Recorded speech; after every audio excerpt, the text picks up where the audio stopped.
Kaulah muda, mari kita ikuti Kultum Ramadan berbagi ilmu raih berkah yang disampaikan oleh Ustadz Syahrial Anwar SHI.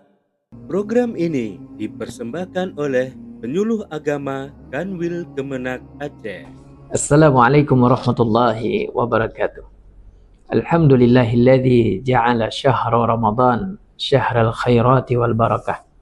Allahumma salli wa sallim ala sayyidina Muhammad wa ala alihi wa sahbihi ajma'in, amma ba'du. Jika manusia punya bahasa cinta berupa kata, berupa perhatian dan pengorbanan, maka bahasa cinta seorang hamba kepada Rabb-nya adalah doa.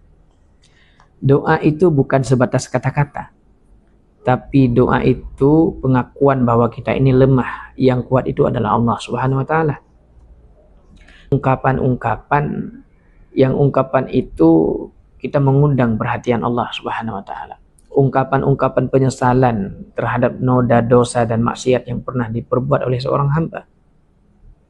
Dalam hadis disebutkan, ad-doa huwal ibadah. Doa itu adalah bahagian daripada ibadah. Maka orang-orang yang berdoa kepada Allah Subhanahu wa taala, dia akan diberikan pahala yang setimpal, pahala yang banyak di sisi Allah Subhanahu wa taala. Kata Nabi, orang yang sering berdoa itu manfaatnya banyak.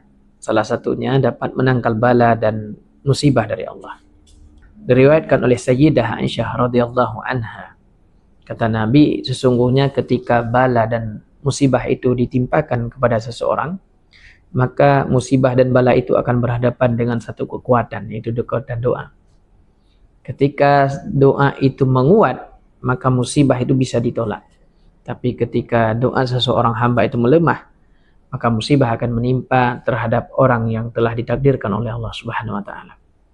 Demikian, semoga bermanfaat. Wassalamualaikum warahmatullahi wabarakatuh.